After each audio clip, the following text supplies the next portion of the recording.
Ladies and gentlemen, welcome back to another episode of Oak Discussions. I'm your host, Kid Swift. With me, not as always, Mr. Brent's not here, but with me is Mr. Webb. What's going on? Hey, what's going on with you? Shayna is still, I think, spelunking on vacation and enjoying her friend's bachelor party or bachelorette party, I guess you could say. But she's will be back. Off the grid. Yeah, she's off the grid. She will be back next week, most likely. Guys, thanks for sticking with us. Thanks for all the people that joined us and checked out the stream on the E3 thing. I know we missed last week because everybody was a little busy, was running around because it was Father's Day, obviously. But we are back. Thank you, guys. See? Black people engage in Father's Day, too. Yes. Fuck out of here. See? Don't be acting like we ain't dads, too. Well, I mean, I'm not, but... Well, I mean, yeah. Happy Father's Day. Happy Father's Day, everybody. Happy belated Father's Day, everybody. But yeah, we're back again. As always, first and foremost. Webb, how was your week? How you doing? I'm doing pretty good, man. Thanks for asking. I had an interesting week. For the first couple days, everything was coming up Millhouse on my end. Okay.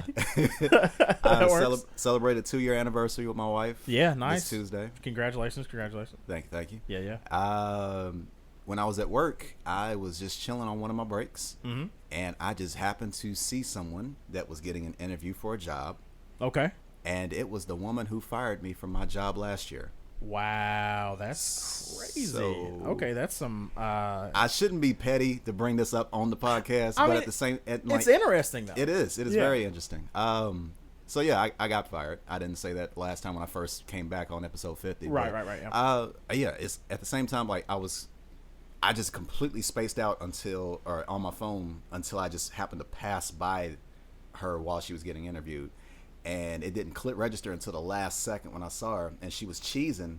It was like being friendly, being buddy with the person, with the HR people. Right. And then when she saw me, that mood just kind of changed. She was like, "Oh dang, oh dang." And I was like, I had to do a double take, and I was like, "What? Oh." That's so good. That's so funny. And in that split second, I wanted to be so fucking petty. He's like, "Oh, hey, how are you doing?" Right. Yeah. It's Exactly. But nah, I thought better of myself because I've been trying to improve as a person. Right. And me getting fired from that job Yeah. was literally the best thing that could have happened to me. That's good. So, Yeah. Also, reading self-help books and trying to meditate also helps out a little bit too. Yeah. Definitely. So I'm trying positive energy throughout. I finished 1984. I finished this book called How to Win Friends and Influence People. Nice. That's definitely recommended. I should probably should have read that when I was growing up. Nice. Yeah. Be a better people person. How'd you like 1984? Because I've heard it's good. I imagine it is. I'm not gonna say it's not good. It's just it kind of threw me off. I was kind of it was kind of very linear. Okay. I mean, granted, there's still some flashbacks or whatever. As far as yeah. Like circling back and things of that nature. But with 1984, it was straightforward. Here's what happens. Here's what happens if you fuck up. This person fucked up. This is what happens to him. Right. Yeah. Okay. The end. I see and I what was you're just like, like, wait a minute. Wait, hold on. Wait. Like, give me a second to process this. Like Jesus. Babe Ruth pointing out that they're going to hit the home run. Yeah. And then they do it. Yeah. And credits. It's like, well, I guess I should have expected that. Maybe? I mean, yeah, it's like it kind of, as far as with stories, I'm thinking like, okay, they're setting this up. Right. They're foreshadowing this so that way they can subvert your expectations and sit there and do something completely different. Nope. No, just exactly what you expect. This is exactly what is going to happen. This is happening. The end. That's kind of funny because a lot of times, like, people in certain situations, you would see like people would get upset by like something along those lines where they're like, I guess you could say a lot of people nowadays, I would think, want to be, I guess you could say, surprised or kind of like, oh, okay, I didn't see that coming type thing. Yeah. So it's funny that kind of fell into that category of like, okay, well, I kind of get it. I kind of saw that coming, which I mean, it's not a bad thing, but still funny. Yeah. And I'm probably looking at it also the wrong way too, because a lot of people will probably, the whole idea of thought police and people, governments, and they're just taking over control of free will and this, that, and the other. Right. Expectations and like, who's scary because this could happen nowadays, and right, that's the I mean, that's one thing to take away from it. Yeah. And it's kind of like, damn, that's fucked up as far as like people being manipulated to the point where they can't even believe their own thoughts. Right. Yeah. So I mean, that part right there, I mean, that's dope and deep in and of itself. But yeah, it's absolutely. as far as laying it out there and then kind of a pessimistic ending in a sense. It's like, okay, yeah. It's like, this is what's happening. You can't change it. The end. Right. Yeah. So, which is pretty. I mean, it's kind of like a situation of like, look, this is what's going on. This is kind of like the reality, and like we said, this is the fucking reality. They don't expect anything else. Like, you understand what's going on here. So I guess it's kind of a good thing, I guess, parallel that runs with kind of the social status and standing and stuff that's going on in today. Whether it's like looking at social media or influences people have on, or how people are influenced. I guess you could say, would you say digitally, or socially influenced, but without any kind of like physical interaction type thing. Okay. Yeah, in a sense. I mean, yeah. Which is, I mean, it's something that... Manipulation of media was also a big point in there. There's supposed to be a really good book, and I'm actually going to check it out if you guys want to check it out too. But I'm pretty sure I've got the name right because I listened and I heard an interview with the author, but I think it's called Everybody Lies. And it's basically kind of goes in depth on the analytics and how Google basically has all this information on us about how we kind of like go through our day-to-day lives and how we say one thing, but then Google has all this information that we're doing another thing type thing. Yeah. There was a really good example, I think, because Mark Zuckerberg is one of the people that obviously, I mean, with his business, he's going to use analytics, and he's going to use, I guess you could say, customer research, social research, whatever you want to call it. Right. And one of the things he had was there was very early on, there were a lot of people that were kind of getting up in arms about Facebook in general, saying it's going to ruin this, ruin that, whatever, yada, yada, yada. But then on the back end, he had the information on these people that the people were still using the fucking site in the exact ways they were afraid that were going to happen over time. So he just kind of like shrugged it off and kept it moving because he was like, you guys are still using it. Like, it's not, you're not acting on what you're basically screaming on the mountaintops about. Okay. So I'd be like, I don't like this type of car. I don't want no Mercedes. Mercedes is whack. And then after that, you throw your picket sign in the back of Mercedes and drive off. You're like, wait a minute, what the fuck? Yeah. So it's very interesting, and it's something, of course, like, don't ask questions. Just put money in the back. Just put money in the back. But yeah, exactly. And it kind of it pertains very much so on how things are laid out and where we are now socially and with social media especially. Yeah. Because like I said, this is something that Mark Zuckerberg has employed, and not just Facebook. I'm sure every freaking company, whether it's Twitter or Tumblr or anything, is probably Google. Obviously, they're the main ones that have all the information. So yeah, it's interesting. I think I'm gonna check that out. But yeah, my week was same old same, super busy. Running around all those states as always, shooting stories. Pretty, I guess you could say, non-depressing week. I don't think anybody really died that I can think of. Prodigy from Mobb Deep. Well, yeah, okay, I know that, but not on a local news level. We weren't putting that up on the scroll, unfortunately. I think they might have actually tweeted it, which kind of surprised me a little bit. But yeah, I mean, normal week at work, same old stuff. I guess, except for, like you said. Yeah, it was interesting coming down. Nobody died. Wait, what project? And nobody died. Right, yeah, exactly. Just keep doubling down on it. Like, God dang it. But coming down off of, I guess, E3 post-recovery, trying to take in everything that we saw. And copyright strikes. I know, yeah. We got so annoying, I swear. If you are a person who is, and I hate using this word, but are a content creator, which I hate that word sometimes, even though it's true. Just be careful. Yeah, be careful. We got hit with one, kind of inside baseball. We got hit with one on our E3 thing as far as YouTube goes, but Twitch didn't care because we fucking used Twitch to stream it in the first place. I'm surprised we didn't get hit with the Black Music Month thing. Yeah, I know. That kind of surprised me too, but I feel like, I don't know if it's because it was such a smaller dose of it. Like, this was like me and Brent doing a 2-hour show. Okay. Yeah. Hour and a half, I guess, the longest, which was Microsoft's. Which the thing I kind of find, which surprised me, I guess, and this is still kind of inside baseball, is that the fact that you would think you would want your conference about a new product that you're trying to push every fucking where. It's not like we were. Yeah. Like, I mean, I guess there was a certain way that I actually read the letter, and like I there was a certain approach that we needed to go out it. But we won't get into that on the podcast. Fuck legalese at this point. Well, that's kind of what got us in where we are now as far as saying fuck legalese. But either way, it's fine. It's not for the podcast. Yeah, absolutely. Just know content creators. Yeah. Influencers, if you wanted to call yourself that. That's the other one. And we say that all this in the wake of VidCon is literally going on this weekend, and all these things are kind of being just watch acknowledged. Watch yourself. Yeah, definitely. Did you see? I meant to ask you. Did you see the Spider-Man game, by the way? Okay. During E3, I caught that. God, it looks so good. Yeah, I can't freaking wait.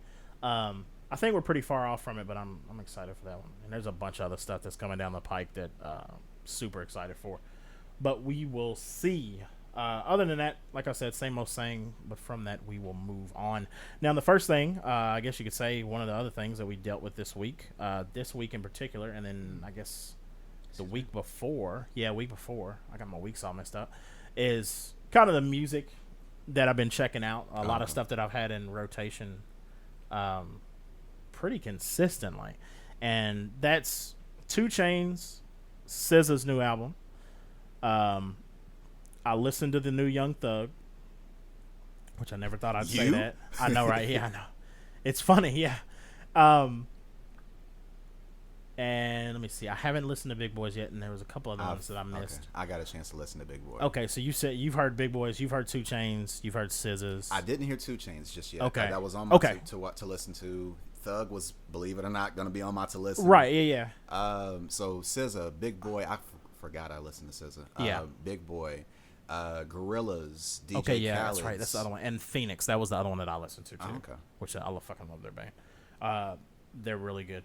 One of the things that I've kind of noticed, and I think about this very often, and usually when I think about this, I think about you guys, like you and Brent and Shayna, is because we always have this conversation of kind of like stepping back and looking at something a little bit differently, and it kind of changes your perspective compared to what we've done over the years. Exactly like what you just said with like you is when I talked about Young Thug's album, because before, like, I was absolutely 100%, and I still am. I wouldn't say like a purist of hip hop. We used to be, yeah. We skated that line. Yeah, I would say so. But like, we were definitely down with anything that was, I guess you could say, as they call it now, lyrical miracle. Right. Yeah. If there was anything that wasn't what we consider, I'll just say that what we considered real hip hop, because it's so hard. Everybody wants to define it, and it's such a contrived fucking thing to say nowadays. Exactly. And like, it's so fucking embarrassing because like that's what we used to do. I know. That's what we used to do. And now I just kind of like sit there and I just kind of like, I just look at everything, and it's really come from talking to different people that love all the opposite shit I like, but I wouldn't even say that. Talking to other people that like the opposite shit as I usually was accustomed to enjoying, and also talking to people that like pretty much everything. They'll listen to like all the shit that I like, but then they also add in all the stuff that I would normally say no to, like for instance Young Thug. And it's so funny going into this and then listening to this and checking it out. I've become a lot more receptive to it, and a lot more, I guess you could say, to the point where like there's a lot of stuff that I like, especially now. The Young Thug is very interesting. I like the fact that he kind of goes into his shit and does exactly what he wants to do, no matter what anybody else says. I mean, he's got a country song on this one, basically, and it's so interesting. But then when I look at like something like the 2 Chainz album, I genuinely enjoy that album. Like, I listen to it pretty much every day since I started listening to it, so for the past week or so, and it's excellent, and it's really good, and he's super entertaining, and it's one of those things like where it kind of took me like seeing these people outside of their music and kind of going in depth with that. And one of the things that helped me was that Vice documentary that they did on like all the different places. They did the one that they did on Atlanta. That one helped me actually sit down and be like, let me listen to 21 Savage and Yachty and Young Thug and stuff, because like I was like, okay, like they're kind of interesting because they're one, like 21 Savage has been through some shit and he's terrifying. Little Yachty is just like a little brother. Like that's what I see it like. He's just like a young kid you would see, and you're like, you would think before like, what the hell's wrong with you? But then you're like, he's not hurting anybody. He's literally as far from hurting anybody as possible. And then you have somebody like Young Thug, who's like very super standoffish. Not really, I won't say standoffish, but when it comes to media and cameras, he really like is like, no, I don't know. Like he's super like, just like, no, I don't feel like doing anything. And to watch the guys on Vice kind of mess with him on it and try to like poke and not really poke and prod him, but kind of like try to Lynch no, not even that. Try to like get in where he clearly was like, no, I don't want to. Yeah. It's funny to watch, and then like it gives me a chance to like step back and like, all right, well, let me check out the music and really like give it a chance, because I mean they're putting the effort into it, and fuck it, it's everything's free nowadays when you got Spotify. So I mean it doesn't hurt anything, and there's been some stuff on all these projects that I've enjoyed. Like I said, especially the 2 Chainz. SZA's, I really like her sound. Her voice is crazy. Yeah. I didn't know. Like that was the first album I listened to of hers, yeah. and like I didn't. See, I'd heard her on features. Fully know. That yeah, was it. Yeah, that was it. Yeah. But yeah, I didn't know what for real to expect, and I realized she had a song on the radio, and I was like, oh, well then. You're right. Yeah. And then, yeah, as far as it was decent. Yeah. As far as with her work. Mm-hmm. And then the other one I'll tell you that I stumbled into that's like old now, but I just now found it, listened to it, I like, is Solange's album. Oh yeah, it's actually really good. Yes. Yes. That Cranes in the Sky song is fucking. That's my Yes. favorite one. That's so good. And I was like, man, like she's really good. And I like her, like her direction with her music, and kind of how much it varies and is different than Beyonce's. Yeah. But I mean, it's really good just in general. It's fucking good music. I'm trying to think of what else. If there was anybody else that I listened to. Oh yeah, the Vince Staples. Like I said, the Vince Staples thing. That first, it's just that first song that's out so far. I know his album's gonna come out soon. His verse on a Gorilla's first track. Yeah, exactly. And that's the funny thing. I'm getting like more and more exposed to him, and it's almost reminiscent of the way I first kind of stumbled into Chance. Okay. Is because I would constantly hear about him and constantly hear people talk about him and constantly see him on other stuff. But I never actually like listened to any of his shit. Right. I did the same thing with Joey Badass, I guess so too. So I mean, it's funny. And now after listening to it and seeing like some of the early reviews of his Big Fish Theory album that is coming out soon, a lot of people. The funny thing was, a lot of people that I saw were comparing it to like, as far as like, not really sonically, because sonically a lot of people have been saying it's like nothing you've ever heard as far as hip hop goes. It basically completely breaks every convention when you think of like what a normal hip hop song is, structure wise. Right. But a lot of people that I was seeing were writing and kind of like comparing it to as far as like how different it is to like Yeezus. And on that kind of coin, I don't really like Yeezus that much, except for Black Skinheads and. Is that the only? There's another one in there. What the hell is it called? Strange Fruit. No. Blood on the Leaves. There we go. Blood on the Leaves. Yeah. Okay. But yeah, that was kind of interesting thing because you think that comparison, the comparison of it being different, that was the main thing I tried to like latch onto, and not like the direct comparison, because nobody was really like saying it sounds like Yeezus. They were just saying as far as like this shit's weird. Oh, okay. And very different than what you would think when you think a hip hop album. Okay. Which is kind of what you get into. But what have you listened to besides like the ones? Besides, says checked out Big Boy's Boomiverse. Nice. Kill Jill. I mean, obviously, it's dope as shit. Let me see. Well, actually, I think. Yeah, that Kill Jill song is dope. Yeah, the album itself. How is it? It is good. Okay, that's good. It's good. I always worry about Big Boy shit now. Well, I mean, there's no reason to. I mean, I know that's the thing. He's one half of Outkast. I know that's the weird thing about it. Weight. Like, exactly. Everybody, loves to pile on when it comes to 3,000. Exactly. But you forget. It's like you don't overlook Big Boy. Like don't. Yeah, that's no, not at all. That's, Exactly. That's definitely doing Outkast a disservice if you sit there and overlook Big Boy. Exactly. And he always holds his own, especially and as far as for his solo works, Sir Lucius Left Foot, I want to say, is the one. Okay. Is that what? Yeah. I think that's what it's called. Yeah, yeah. I'm pretty sure that was it. Damn it, my family sit there and lost that damn CD. But anyway, I wanted to listen to that recently. But now Boomiverse is, it was good, but it just didn't blow me away. It just kind of felt like almost going through the motions per se. Okay. Is it something where you hear? Because the funny thing, like nowadays, and we'll probably touch on this a little bit, if not now, but next week definitely is. Do you hear kind of like the? Because what we're going to start to hear, obviously, with a lot of artists that we grew up listening to, is them. I don't want to say anything negative, but like them trying to evolve and embrace the current generation that we're in, as far as like production and everything like that. Was there any of that in there where you kind of have this, where you feel like he's not grasping at this generation, but he's hello, fellow students. Yeah, right. Like yeah. Or, hello, youths. Yeah. Hello, no. He throughout that album, I did not get that impression. Now, as far as like reaching out to mainstream, him having a song with Adam Levine, I heard that's the worst one. At least that's what I've heard. A lot of people say that they didn't like that one the most.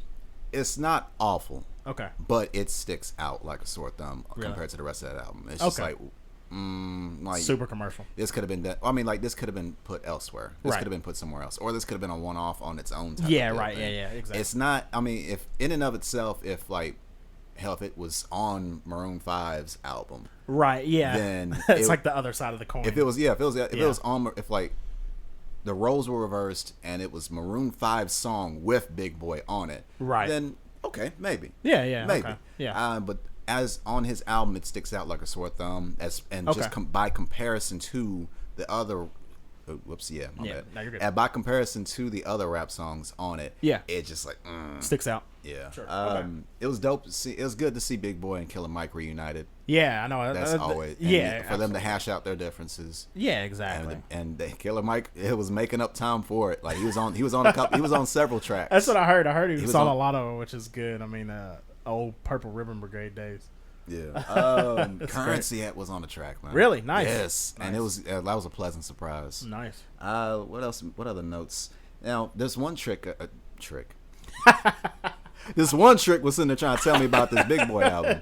Nah, this one track on Boomiverse was Freakonomics, and like it was kind of interesting. It was like, were they going for a Prince inspiration on it? Okay. That was you had to give that a listen if you get a chance. Nice. That's really all I got as far as comments about Big Boy's album that I remembered just off the top of my head, because it's been a good 2 weeks since I heard it. Right. Yeah. Absolutely. So there's that. What else did I listen to? Oh, Gorillaz. Okay, I'm on my second listen of that. Yeah, I like it. Yeah, there's definitely some tracks. I was like, yo, nope, yoink, and like I just added it to my play, or added it to this playlist, added to that one. Yeah. I really like where they were going with this album here, especially like you can't go wrong with a Pusha T verse. Right. Yeah. Exactly. They were just grabbing them everybody. It's so as funny, I mentioned, man. Vince Staples. Yeah. Some of the tracks where they already got videos for it on YouTube. Like obviously some of those were kind of cool. I just listened to DJ Khaled's album today. Yep, I've listened to that. I listened to that. That was Friday. I listened to it because we were on our way out of town to a story, and I was like, "Fuck it," I just put it on. Shout out to Kentucky boy Bryson Tiller for being on there, but at the same time, here's the funny thing that I've seen almost across the board. Well, I won't say across the board because I haven't listened to 1,000 people, so it's not really a good sampling, but from a couple different shows and even tweets and stuff I've seen, everybody that I've in this small sampling that I've seen wants fucking them to make a remix with Drake. Of what? Of what's the name of Wild Thoughts? Yeah, because everybody keeps trying to compare Bryson, and it's pissing me off to the point because it's this thing where it's everybody's they kind of doing this sly passive aggressive shit that makes it even worse. It's kind of this I'm glad they gave Bryson a chance, but we all know Drake really needs to be on this song. Let's be serious. And you're like, get the fuck out of here. Like, are you kidding me? Like, he did a good job. Like, I don't see Drake on that track right. Like, at that's what I keep saying. I'm like, at damn all. it, man. I'm like, damn it. All. Yeah. And like, there's people taking shots at Bryson, I noticed, specifically regarding, not Trap Soul. That was the first album. Yeah, that's good. What the hell's the second album called? Oh my god! Oh crap! I'm not helping that matter. No. I'm not helping the cause. That's bad. Oh god! Time to tell something. Story to tell? No. The hell was it called? Can't remember. Yo, what was it called? No, I'm checking. I got it. True to self. True to self. There we go. There we go. Yeah. Jeez. Well, I just helped them. It's like right. Yeah. Shit, make it shit. I mean, you know, there's some honest criticism that could be made about True to Self. It was not a very memorable album, obviously. No. Right, yeah. Since I couldn't even get the name.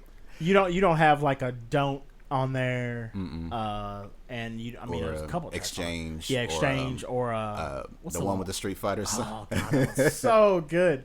Talk about getting a discount. I mean, and I'm not saying this in a negative way, because it's literally my favorite song off that album. But talk about getting a discount Ben Timbaland track, and it fucking knocking. That was so good. And it's funny, man. I love that track so much. But yeah, that was the thing. I mean, I'm trying to think of what else. I kind of like speaking of Drake, funny. I kind of like the Drake song To The Max on Khaled's. Just because I like that double. I love that double time beat shit, that jungle beat shit. Okay. I really like that stuff. And the funny thing, here's the funny thing. I just kept, when I heard the album, because the funny thing is, here's the way I imagine Khaled has. He has a list of instrumentals, and I don't know why he has a flip phone, but he flips open his phone, and he looks at all these names of all his friends in the industry and artists, and he just listens to the beat, and then he goes, okay, this would sound good with Bryson and Rihanna. This one would sound, let's get Bieber on this one, and Quavo and Chance, I guess. Like, that's what I feel like he does when he does these albums, because he has all these fucking friends in the industry, and I know he probably has the instrumentals first, and then he just starts sending them out to everybody, like, hey, I want you to do this on this and whatever, yada yada. Yeah.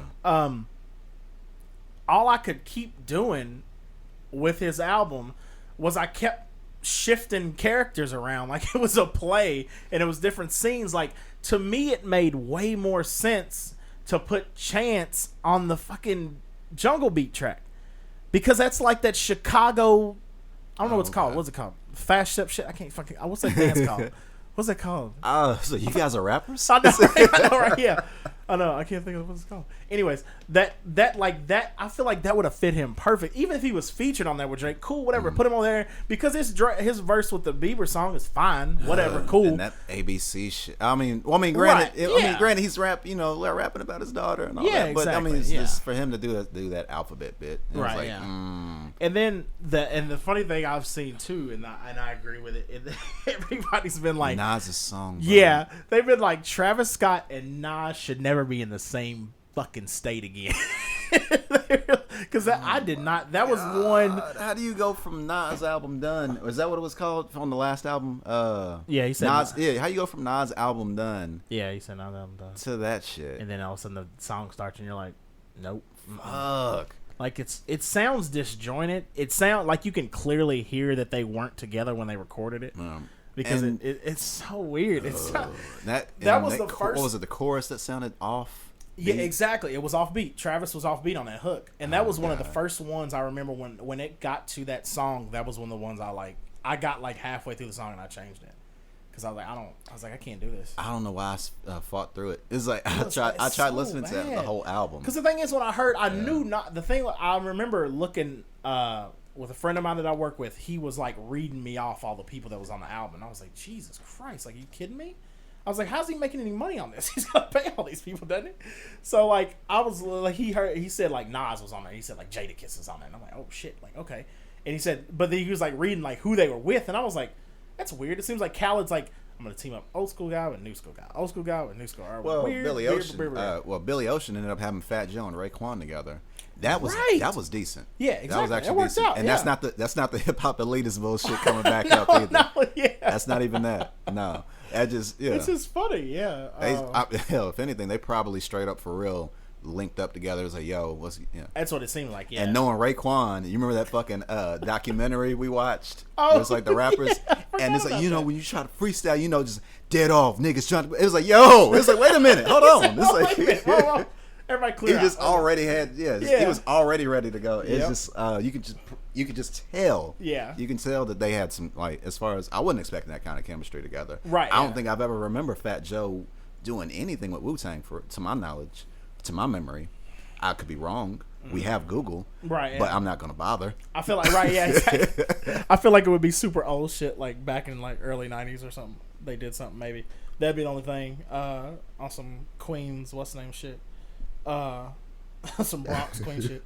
But yeah, I mean, it's, I don't know. As a whole, I mean, it's a DJ Khaled album. It's kind of what I expected. Yeah. But there's like certain songs in there, like kind of almost like the Maroon 5 Big Boy song that kind of stick out like a sore thumb, and you're like, and like that. But yeah, so Khaled's album's out. I mean, there's so many out, and then I guess kind of moving into it. I mean, it's not something we're gonna talk about extensively, just because I mean, there's no need to talk about it really as much without the fucking album. But of course, Jay-Z's album's coming out next week. Okay. Hoping it's good. 444. Yeah, 444. Did you like the last album? Or did you like it when you listened? Because I remember specifically. You didn't? Okay. No. I liked. I can't remember exactly. There was multiple songs on there that I did enjoy, and I remember like it was something. I think the biggest thing for me was I feel like that was one of the first times, as far as like an artist that I care about, that there was kind of this pre-release hype that he created around it. Mm-hmm. Really, at the kind of start of this whole exclusivity, like this shit's gonna be on Tidal for this long, and this shit's gonna be on Apple. Like I remember that whole thing specifically of like it was coming to Apple like at midnight on this such and such day, and I'm pretty sure it was in like the middle of the summer. I'm almost positive because I remember I was in Atlanta when it came out. Oh, okay. And I remember it coming out, and I remember listening to it, and I don't know why we did this, but me and my cousins were listening to it, but we were sitting in different rooms with headphones just yelling at each other across the house, like, have you got the track such and such yet? Oh, like it's so stupid. But I remember enjoying that mainly because like the experience around it that I remember it was really fun. Yeah. Like enjoying the album that way. I mean, there was tracks on there I ended up liking. Yeah, but, yeah. You know, I mean, but just as a whole, just So I'm interested to see. Apparently, at least from what I've heard, that he's teamed up with a lot of newer guys, especially on the production point. Yeah. As far as like Metro Boomin and shit like that. So we'll see what Jay-Z can do with like Metro Boomin and those type of tracks. You ain't gotta worry about him sitting there trying to do no, you ain't really gotta worry about him doing like hello fellow students type shit. No, either. not really. Yeah. So we'll see. Yeah. But yeah. Cool. So yeah, so moving on from that, and kind of staying with music, I guess. Yeah, in a sense, yeah. Her or him first? Let's do her for actually. Yeah, let's go. Let's do with her. Let's just kind of of just breeze by that as quick as possible. Let's do her first. I wanted to ask you something real quick though. Did you happen to see the? Because I didn't know this. This was something. This is kind of like a moment of ignorance. We should start doing moment of ignorance every week, where one of us shares something that we didn't realize what the hell was going on. I didn't know who, like that whole show with with Joe Budden and Everyday Struggle. Yeah, Everyday Struggle and DJ Academics. Uh-huh. I didn't know who he was. I didn't know how he became Academics famous. Yeah, Academics. And did you see any of the highlights from when Vic Mensa was on there? I caught bits and pieces. That kind of sent me down a rabbit hole, like looking at old shit. Like Vic is really mad at this guy. And then like what he was talking about, I was like, did he just make fun of Chicago? That's how he he just kind of parodied shit, and he kind of like cracked jokes. But he did, he kind of had like found a niche kind of specific thing towards like the kind of negative shit in Chicago. You ever see that episode of have you seen Atlanta? Yes, yeah. Okay. Yeah. The episode where Paperboy was in there going after that blogger. Yeah, exactly. It was pretty much a parody of DJ Academics in a way. Okay. In a sense. That makes sense. That makes sense. That's funny. Like if you could compare them to someone, then you could say DJ Academics or like somebody a TMZ wannabe type dude or person. As much animosity, and if you guys haven't seen it, check it out. As much animosity that was in that situation, it was handled well, I think, in my opinion. Because Academics kind of just took it, and Vic just kind of was like, it's like, use a bitch. Yeah. Like, how do you mean? Like, right? Whoa, what? Nigga, how do you mean? How do you mean? Right, yeah, exactly. Like he approached it in such a way, like where in so many of those same situations, I feel like somebody would have just fallen. Like, you see what I'm saying? Yeah, so and it's probably, it's probably been like in a sense of long time coming. Had it just happened like last week, I feel like he might have. Then it might have been and the funny thing, the whole thing that like Vic kept saying, he brought it up. Like he asked me to give my opinion on what I thought about the whole thing. He said, so I just gave it to him, and they just kind of was like moved it on and laughed it off, which was kind of interesting. But so moving on from that, growth. Yeah, no, yeah, right. Kind of moving on from that, we had some social, I guess you could say, commentary. Let's just say that. As always, because people don't know what the fuck social justice means. Yeah, so we'll just say social. So it's fucking social justice warrior. I hate that phrase because it's just like, why would you use that as a derogatory term? Right? Yeah, it's like why is that a derogatory term? And first off, do you even get what? Yeah, do you really understand? Because it doesn't seem like it the way you're using that term. But so we had Katy Perry. And I'll let you go into detail exactly. All right. Let's just the cliff notes as possible, or let me cliff notes this as much as possible because I had more content about it last week, but I don't know where it is now. So Katy Perry's album isn't doing as well as you would expect, right? Or as executives expect, or something, or I don't know. Yeah. Whoever you expect Katy Perry's album to do well, it didn't do well. Right. Yeah. So there's that. Which she's one of those that I expect to like fucking blow up, and I mean like sell constantly, because I feel like there's a whole nother demographic that I'm not even including when I think about who she's selling to. Yeah. But yeah, anyway. And so she kind of went on what looked like an apology tour. She apologized to, who is it? She was constantly beefing with Taylor. Does that sound? Oh yeah. I think so. She made an apology with her. That got highly publicized. Like, oh, she's only doing that because her album flopped. Right. She started. This is the bit that I've seen the most criticism on, where she went on D-Ray. Have you heard of? Okay, well anyway, anyone that's heard of D-Ray? You talking about? Yeah, absolutely. Yeah. She got on his show regarding apologizing because she was she apologized to being ignorant towards what is used or what is seen as cultural appropriation. Her wearing certain hairstyles and doing certain things, not just with black people, but she's done this several times. Asians, yeah, she's literally got everybody covered. Egyptian. I mean, like, there's constantly bringing it up. It's like, wait a minute, hold on. And then for her to kind of be on the show and to sit there and cry. And the funniest part I got on it was that women were complaining. Is like, why is she apologizing to a black man? She should be sitting there talking or saying this to a black woman. Blah blah blah. It's like, and then like this got into a whole other thing. Where it's like, now because black men are always quick to forgive white women. It's like, whoa! It's like, hold on, wait a minute, y'all. It's like y'all just took the blame off of her. And then y'all just started piling shit on black dudes. It's like, hold on. Right. That's the thing that drives me crazy because focus. Yeah, exactly. That's the whole problem that we deal with almost on a weekly basis on this show is that people come out in these fucking mobs and then it's not even an agenda. Yeah, exactly. It's not even. It's like fucking airbend any discussion. Here's the thing. It's like if the crowd is running like lynch mob style with like torches, like bah! Like at the monster that they're trying to get, and then somebody trips and accidentally burns down a house, and then they just get mad at that house, and then the monster just runs away. Like, or no, you're like, wait a minute, like it's somebody it's a lynch mob towards Frankenstein's monster. Yeah, and then all of a sudden, somebody in the lynch mob sit there and has like fucking barricades and sit there and starts aiming towards the creature of the Black Lagoon. It's like, hold on, one at a time. Right, One at a yeah, time. exactly. We'll deal with that later. Yeah, we'll deal with that later. Creature's like, yo, like what the fuck is okay, all right. I'm just gonna swim even back then, under the or water. not. I'm just gonna swim back on the water. I'm gone. Fuck y'all.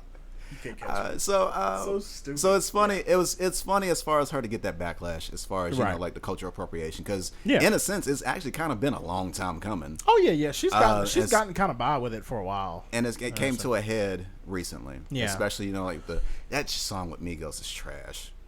Oh, that's right. She does. Yeah, that was the one I heard. That's the one song I've heard off that album. And then for Migos to sit there and get That's the right. backlash regarding it's like that performance, it was like, oh, they don't want trans people on the stage with them. It was, Yeah, oh, they don't want to perform with yeah, trans people. yeah, It's yeah. like, hold on, wait a minute. It's like, Right, yeah, hold on, wait a minute. okay, pinning that. It's Yeah, like- yeah, you're right. Yeah, like, here we go Pinning that. again. The cannon's tilting to another monster. It's like, God dang it, man. Oh man, these ADD lynch mobs. Yeah, right. Yeah, Attention deficit. Okay. but that's exactly. As It's far just- as yeah. the comments regarding Katy Perry, it's like, well, hold on, you're grown. You are fucking grown. Yeah, absolutely. You need to act like, oh, I didn't know.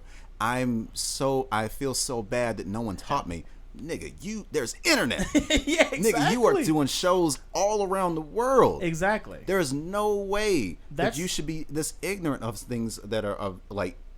There's Yeah. no way you should be ignorant of different cultures and things of that nature, Right. especially if you are performing in front of different people around the world. Right. Interacting with these people, or Yeah. should be interacting with these people. Right. Exposing yourself to different cultures and things of that nature. That kind of goes right back to that fucking Miley Cyrus, Yes Jules discussion we had a couple episodes back. Yeah, exactly. It's like yeah. once green starts affecting, or once it starts affecting their money, Yep. then they start apologizing and sit there and catering to said races and things of that nature. Right. Yeah. Exactly.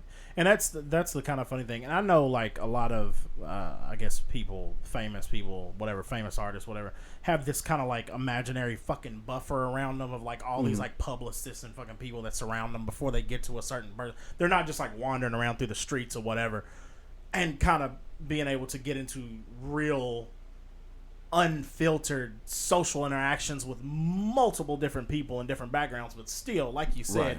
you're a grown woman. You should fucking have some sense. Yeah. You weren't always famous. And even then, that just should like never be- yeah. there's a lot of access to finding this out, Right. Yeah. and you know, Yeah.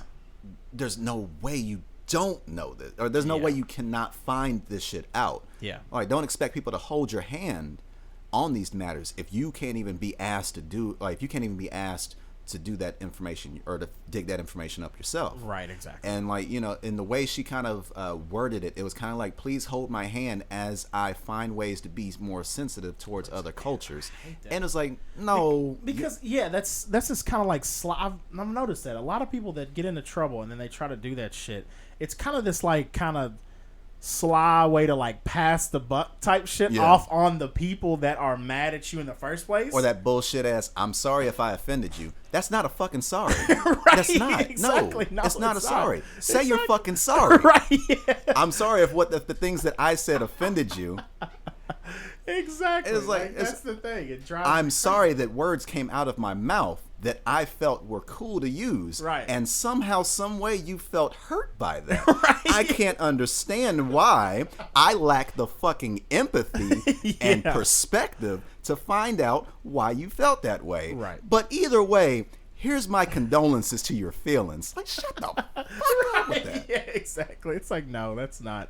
That is not an apology. Yeah, that's not an apology. That's a half-ass. Or even if you aren't Anything. sorry about it, try Statement. to figure out why somebody felt that way about Right. something. Exactly. You know, yeah, like, go the extra little bit of effort. That way, at least you're trying. I mean, obviously, so you've made a half-assed. mistake, but at least try to start putting some effort into it. At least Yeah. in front of me. But yeah, that's the thing. So I mean, like you said, it always comes down to as soon as they start to see their money being affected, then that's when you start to see this sudden shift. Now in- let's start a discussion. Right, yeah, this wanting to have a discussion, this sudden just being washed over with this level of like helplessness. Like, oh my God, please help me.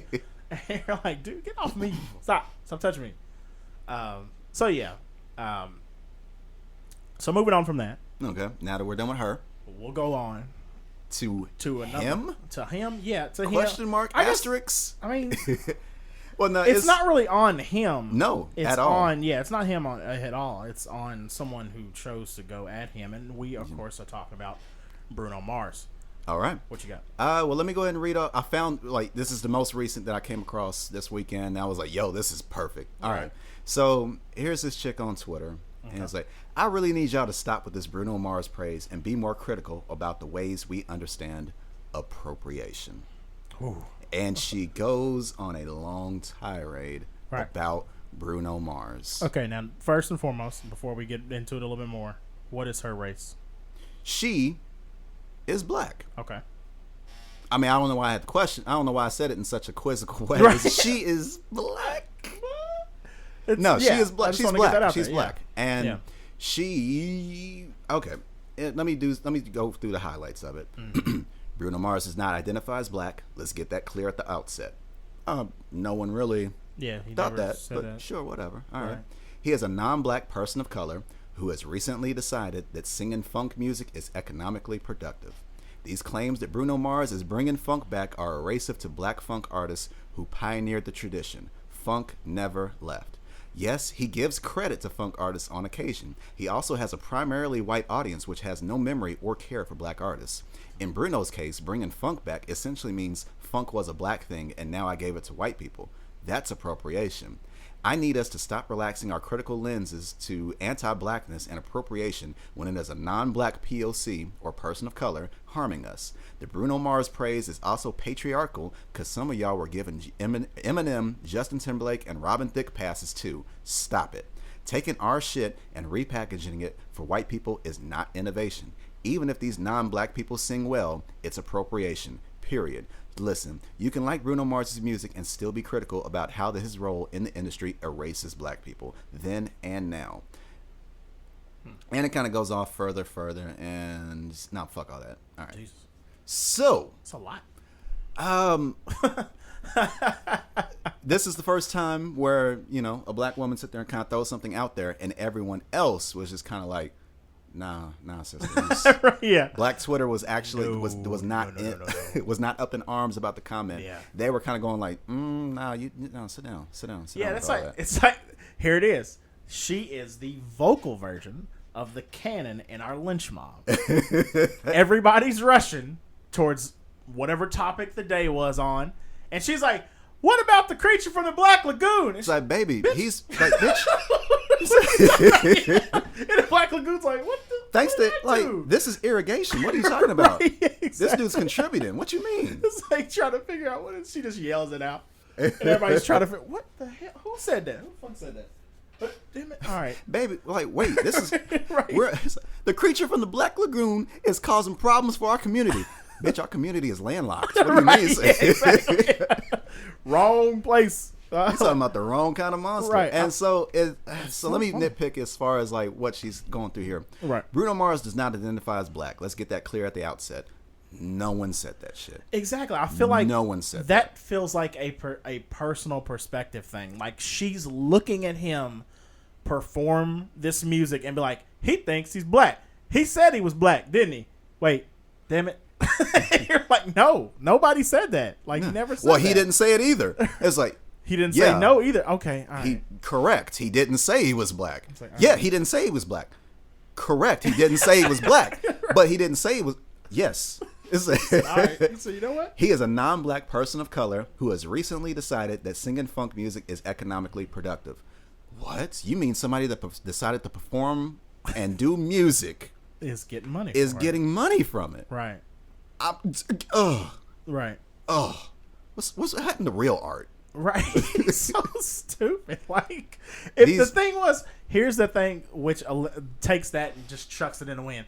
If he was just some guy, if he was just Bruno Mars performing at small town places in whatever, in California or fucking Iowa, who cares? we would never see this. Like, if she found out about small town Bruno Mars with his funk set, she would be like, "Oh, I'd that's hope not. cute. That's I'd cute. hope not. Nice. I'd hope not. I saw the best little funk artist. He wasn't black, but he was good. It was nice. You're like, wait a minute, you're It's the like, same no. motherfucker that It's was like screaming at the Black Lagoon. No, or I would hope she wouldn't do that to somebody local. It's like, look at this motherfucker. Even in our homes, this is happening. It's like, what? Next tweet she Why do said. I always imagine the creature of the Black Lagoon literally in all these scenarios, like on stage with a microphone rapping? And he's like, the same time, every scene ends the same way. He's like, bitch. And he just cuts. You know what this just reminded me of now? What? You remember on the Robot Chicken with the Black Lagoon where he's trying to sell his own cereal? Yes. It's like, would you like exactly some? what it It's like, That's exactly what it is. That's a perfect. oh, that's going to be the thumbnail. Yeah, that's perfect. Oh, God, that that's makes going to be the perfect thumbnail. sense. Jesus Christ, man. These claims that Bruno Mars is bringing funk back are erasive to black funk artists who pioneered the tradition. Funk never left.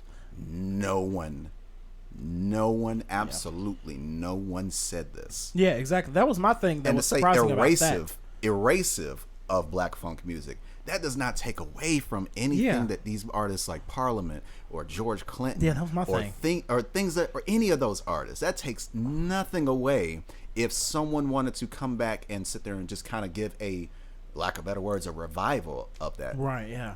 And that's my thing too. Like, even that side of, like, the interesting thing is, I don't even think I've seen, and this might just be my lack of not paying attention, just kind of like listening to music and enjoying it. I haven't even really seen anybody say those words, like a headline saying, Bruno Mars' interview with Rolling Stone, he's bringing funk back. Like, I never even saw that. Like, it's just sonically, that is a sound. It is very, like, that is the sound that obviously influenced it. But it's not like, nobody's, like, you didn't come up with a flag and plant it in the ground. You're like, hey. And George Clinton standing there like, I was already here. Like, that's what I feel like she's imagining her He mind. didn't pull a Columbus. Right, exactly. I now claim this land for humans. Right. Indian, or the natives are like, yo, what the fuck you talking about? Right. So I now claim this land for humans. He said, this motherfucker's crazy. Yes, he gives credit to funk artists on occasion. Okay. The fuck?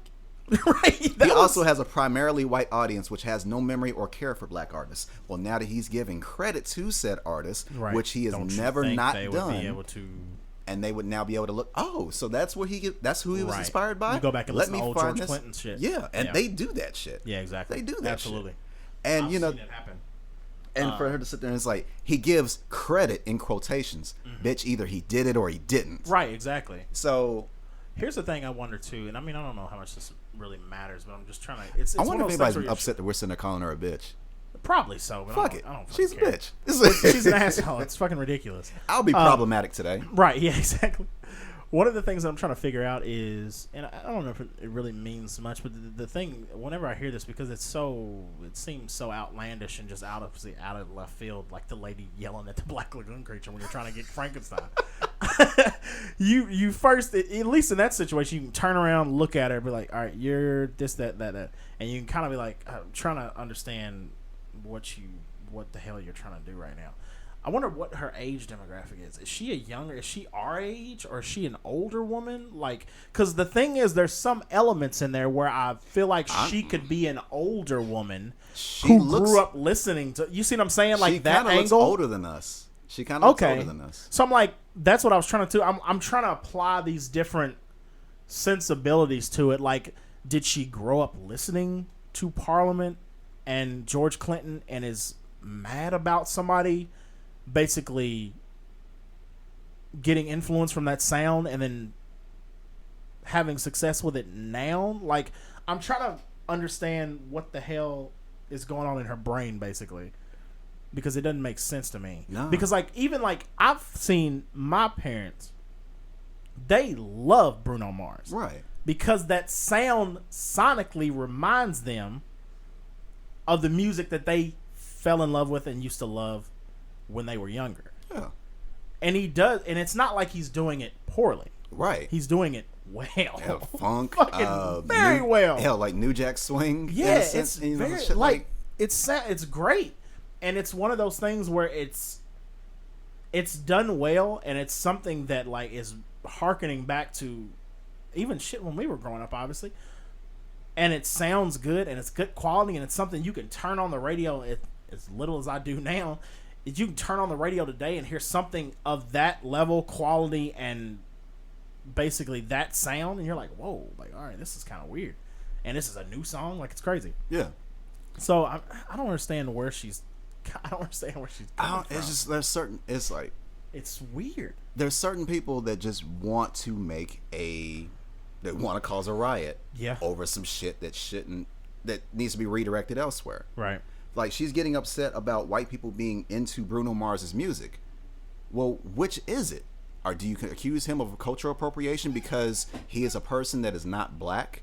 Right. That happens to get a huge white audience that is into that music that has black roots? Right. Or should you be upset with the white audience that are gravitating towards someone who is non-black doing music that has black roots? Like, where is your anger directed towards? Where should this, like, what is the issue here? Right, and I feel like it would be more the former than the latter, because the latter one actually completely makes no sense. And it would make sense if Bruno Mars were to pretend that he was the creator of funk music. Or he were to just be like, in the sense that we just talked about with Katy Perry. Right. If he were to just play ignorant of the shit. Exactly. And sit there and go like, wait, what are y'all talking about? What do you mean? Like, I thought what I was doing was the, a one of a kind thing. Right, yeah. Who are these people? Who is this James Brown you speak of? Who is this George Clinton? I thought this was me. I thought this was all me, baby. Yeah, exactly. It's like, that's cultural appropriation. When you straight up take somebody's shit, don't give any kind of credit, which he has been attributed to do several times in interviews. Yeah, he's constantly giving credit. He is constantly giving, and is not taking away from the culture. He is showing an honor towards it. Right. He's honoring it. He's in there exposing it. He's in there bringing light to that shit. That's completely different from cultural appropriation. Does she not understand that not only black people listen to George Clinton in Parliament and all these different like funk artists and stuff, like that's the reason why they were so substantial, period. Like they are, because they had a very broad reach across every race, right, and every background, and that's what made the music so powerful, because it had that reach. Like, what she just think that just black, that's the part that I mean, this was one of those where it was very it was written on the tea leaves type thing, where like when the rest of the black Twitter or whatever saw her doing this, everybody was like, the fuck is she talking like? Yeah, somebody hit that conceited gif on her. It's like, really? Yeah. Where did I put it? It was like somebody was like, wait a minute, oh my god, oh no, I got it somewhere. But I feel like you do that or the Waka Flocka. Oh, okay. So I put random chick. Black Twitter, let's be mad at Bruno Mars. Black Twitter is like hit the conceited gif. It's like, nope. Not gonna happen. Oh man, that should do more numbers. But yeah, that's doing numbers. Never mind. And then another chick. Mm-hmm. It's like, instead of sitting there going like, well, there go black men sitting there caping for other people that aren't. It's like it's a black woman sitting there going like, and this is how I know y'all don't understand cultural appropriation. And ta-da. exactly. So, and I don't understand it's just that. ridiculous. I'm done reading that tweet or that thread. It is what it is. It's like there are people that are going to sit there and make shit a bigger deal than it is, which is taking away from focus on something that actually should be fought towards, or pushed harder when it comes to social justice. Fuck it, we'll say it that way. Absolutely. We'll say social justice. Yeah, like this is not a cultural appropriation thing as far as with Bruno Mars. Hell, you remember when folks tried to get Justin Timberlake out the paint? Yeah. That was a big thing. Like all he did was sit there and was just he was congratulating Jesse Williams. I think that's his name. I think it was. Grey's Anatomy's fan. Like, my wife's a big Grey's Anatomy fan, and now she's probably gonna get pissed. The light-skinned brother? Yeah, Jesse Williams. I want to say all he was doing was like, that was a great speech, and then all of a sudden some people were sitting going like, hold on, what are you doing appreciating that speech? You fucking cultural appropriator. It's like goddamn culture vulture. It's like, wait motherfucking culture. Right? It's like whoa, dude. It's like, wait a minute. Like, come on. I thought this was interesting. This is kind of like side off topic, but the fact that, have you seen the preview for the new David Cage game? David Cage is the guy that made Heavy Almost Rain. Human? No, Become Human. Oh, that's what it's called. And Jesse Wait, Williams. Almost Human, is that that's a TV show, isn't it? Yeah, yes, it is. It was a TV show that was on Fox. Would have Michael Ealy and Carl Urban. I forgot about that. That Got canceled way too quick. Yeah, it was quick. Yeah, but Jesse Williams is the main character. Huh. And the whole storyline of the game is that the AI, the artificial intelligence, the robots that have basically been made to serve the humans and kind of help make their lives easier, are kind of like basically rising up and being like, we don't want to be treated like slaves. We want to like kind of rebel. Right. And it's interesting that they chose Jesse Williams. Like, I feel like they knew what they were doing there. Because Jesse Let's not give David Cage too much credit. Right, yeah. I mean, yeah, it is. David Cage is still the same guy that tried to pass two clearly French kids off as English, and it was fucking terrible and very funny. Very funny.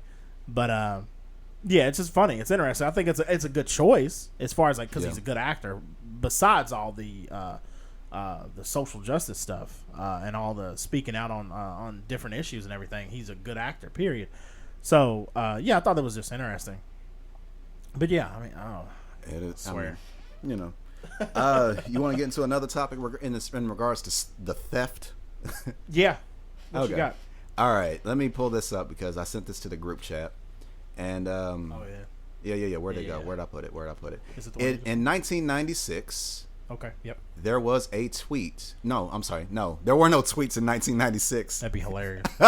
It's just one guy. I found a tweet. He's just testing it. That was that showed a 1996 skit or comedy stand-up routine from Ralph Lewis Harris. Mm-hmm. He did a joke where he was sitting there talking about his parents giving him permission to tell the missionaries that come to the door to get away. And I'm pretty sure like cussing was used, right? Yeah, and he said, and you know what happens when you give your child permission to cuss, or when you tell them to do something or to say something, and they go overboard. Yeah. And that's exactly what the guy did on the joke. And everybody, and then like somebody put this tweet out of that video, sitting there going like, "Does this joke remind you of anybody?" Right. Yeah. And then there was a lot of people sitting there going like, they put gifs of Kevin Hart. They're the one where he was sitting there just looking off to the side, just staring. Yeah. Like, oh shit. The one where it was like, we was talking about that cat. Yeah, when he was mad at the cat and you see him just staring off. Yeah. They showed that. Somebody did that picture. They also did the gif from the one where it's like, so now you gotta look around with the "you eat ass" face. They used that gif. All right. And then there's a couple people like feeling betrayed in a sense. Right, yeah. And so they're talking about that, and I thought that was funny because that kind of goes along with what we were just talking about regarding what it ain't. Obviously, you can't cultural appropriate a joke. Yeah, well, you can't. Or can you? I don't know if you can you? Fake deep Twitter. Right, yeah, try to let us know. Just direct because I'm pretty sure you'll bitch and complain about it at some point. Direct all your energy to what was that white dude from they used to be on Comic View all the time? Gary Owen? Yeah, that's probably it. No, the Ralphie May? Ralphie May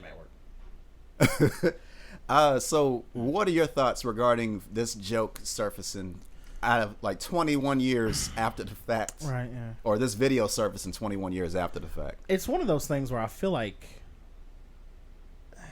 a lot of people I feel like there are some comedians that probably have. A lot of the comedians that we probably listen to on a regular basis probably have in some way now it might not know there's a lot of ways to look at it. One, if they like went looking for a joke, found said joke and was like, let's alter this a little bit and remix it a little bit so it's not blatant. I remember there was a Louis C.K. Louis C.K. is one of my favorite stand-up comedians. Yeah. And he has a very specific bit that he ended one of his specials with, and it's very, very similar to the famous George Carlin bit. The whole like where he goes into like the seven words you can't say on TV. It's a very similar thing, and I think it was more so. It's one of those things where I looked at it and like I remember hearing it, and like when I hear it, like every time I hear it, like that's the first thing that pops in your head because it's like it's so similar, and it's one of those things where I think it's more of I don't know if it's more of a like is this paying homage type thing. It's the same thing, going back kind of the music that back when we were younger. Coming up in high school and Jay-Z started catching all that flack when Nas started calling him out and everybody started trying to call Jay out like on all the Biggie lines he was saying. Yeah. And then he came out with that line like I'm just playing when I say a big verse I'm only bigging up my brother and big enough to do it. especially my own, and even still my own flow is foolish. Like, that's what I'm wondering, if that's one of those situations, or in this situation with Kevin Hart, like with Louis C.K., I feel like it's more of that situation where it's like paying homage type thing. Okay. With Kevin Hart, I think it might be something as simple as he might have seen this shit 20 years ago, and it's one of those things where it might have seeped in his subconscious. Because a lot of this stuff, obviously, there are situations, and it might have been the same thing. But what do you think? To kind of play off of what you just said regarding homage, Yeah, I just did the research. That same comedian, Mr. Harris, he's from Philly, as is Kevin Hart. right. So, in a sense, you could kind of see that. And, you know, there's a lot of videos on YouTube about certain comedians stealing certain jokes. Oh, yeah, there was a whole big thing between Amy Schumer. Amy Schumer's a big Carlos one. Mencia. Yep. Louis C.K. and what's his name? Oh God, the real super like energetic white dude. I can't think of his name. Dane Cook. Dane Cook. Yeah, there was a big thing with him. But they kind of squashed So it how out you on the they show. don't play Dane Cook? He was. I was like, No. You remember how hype we used to be over his Oh shit? yeah. No, I like. Yeah, no, he was wild. I'm just trying. I couldn't think of his fucking name because I always get him. I'm not mixed up gonna with lie, I was another guy. sifting through too. Yeah, I was like, thanks. Daniel Tosh? No. I know, no. right? Yeah. And I think he's been accused of stealing some jokes. Exactly. As well. He was accused of stealing shit from Louis C.K. If you do enough research, you're gonna find a lot of people. Yeah. Oh, was I peeking? No, I was saying there's crossover like between a lot of people say, like you said. Where as far as either a joke was stolen or this, that, and the other. Right. And That is interesting though. what was that? The location thing. Yeah. Damn it. There was this one song. Okay, I can't use it as an example anymore. But anyway, and you know, there's gonna be some overlap every now and then as far as those type of jokes. And you know, as far as ripping off, I mean, could you say that? I mean, because as far as I listened to the joke, and you know, it was funny in and of itself right then and there. Right. Yeah. Like it would have been like hilarious in 1996. Yeah. Absolutely. But Kevin Hart's joke now, or joke 5 years ago, I think that's when that skit or that routine was. Yeah. However many years ago that was, it's funnier. Yeah. Right. I mean, you know, as they sit there and say, good artists borrow, great artists steal. So there's always that kind of complaint, you know. It's like, yeah. And then, you know, hip hop grew up off of sampling. Yes. So you know, a little bit. And then, you know, for Kevin Hart to sit there and just kind of take that type of premise, right. And he still made it his own. Yeah, absolutely. And that's always what he's like. That's always what Kevin Hart's been great at, is being a great storyteller. Exactly. And as far as, you know, granted, I only saw that 2 minutes of him telling that joke. I don't know how the rest of Ralph's routine went. But as far as in and of itself, using that in the bubble, yeah, I mean, it's kind of funny, but Kevin Hart's joke was that much funnier as far as him setting it up a little bit more, as far as, you know, building up to it regarding from the moment he got this permission to the moment he was getting ready for bed practicing, waking up, getting ready to practice, being on the bus telling the kids, it was like, hey, it's about to go down. Yeah, it's up to talking about his relationship even before with his teacher type thing. Yeah, and just the entire build up. I think that's what made the joke even better, as far as by comparison. Yeah. So, you know, I can't get mad at it. Yeah. I laughed. I still laugh. Right. Yeah. I still thought that his version of the joke was funnier. Right. Yeah. And so it is what it is. I mean, the only person I could sit there and, like, unless what's the name of word, to sit there and make a complaint about it, you know, it's valid. You know, in the same sense where you remember that skit, or you remember during Chappelle's routine on the Netflix special, where he was sitting there, he was hurt that Key and Peele were kind of pretty much doing his show. Yeah, right, exactly. And then, like, all of a sudden out the woodwork, people's like, yeah, fuck Key and Peele. I knew them fucking culture vultures were sitting there going like, no, they're half black. What are you doing? He said, wait a minute. Yeah, he said, hold on, wait. They make up a whole black person. What are you doing? What do you mean? You got like run in like, wait. You're like throwing water on the fire. It was just people were just waiting for it to make an excuse about Key and Peele. It was so funny, and, man. Like, there was, like, you know, there's slander. It was like, oh man, those are fucking safe Negroes. Like, as far as like, what are you talking? They keep bringing up like, no, they bring up jokes about race, and white people get up in arms about the shit that they're talking about. Right? What do you mean safe? Yeah, exactly. What do you mean safe? That's the thing. People have that perception. and it's so stupid. and People apply fucking, fucking Peel said they just came out with Get Out. Where- What do you mean safe? Yeah, exactly. How are they safe Negroes? That was what I was gonna say. Yeah, that's the thing. Like, yeah, like try to say, yeah, they're safe. It's so funny, man. But I'm like, how do you like really, like, how do you sit there and look at something and then you apply somehow? You mentally just start applying shit to them, and then you come out with your own conclusions, just based on the fact that you make somebody this and you make somebody else that, and then you're like, oh, okay, that's why this. And you're like, how? Like, all right, stop for 2 seconds and just think about it. Like, please, like, think about the Black Lagoon creature. Don't attack the Black Lagoon creature. That may be our mascot. That is not what we're doing today. That is for later on this week. We are going after Frankenstein tonight. Why don't you call him the creature of the African American lagoon? Motherfucker, a lagoon doesn't have a nationality. What are you talking about? That is a body of water. Like, I'm gonna beat you with this microphone. I swear to God. That is a body of water. Right. Now, God, it's so. quit so assuming this creature's race. So ridiculous. The lagoon is black, not the creature. I know exactly. It's so stupid. So I guess you could say we probably wrap up. We may as well. Yeah, I know. Ending on a, I guess you could say positive note. I wanted to get your opinion on this because I haven't seen you since it came out. But have you seen the trailer for Black Panther, and what'd you think? Bro, I'm telling you, when that Run the Jewels dropped, and it wasn't even like when it dropped, it was amazing. But what was even better, because I love when a lot of times when trailers when they use actual music or songs that I like well, and you get to hear the song slightly tweaked differently. Yeah. So when they dropped out everything and the logo faded up and the beat was still like real like subtle, I was like, oh my God. Like, it was so good. I cannot wait, man. And I love the setup and stuff too.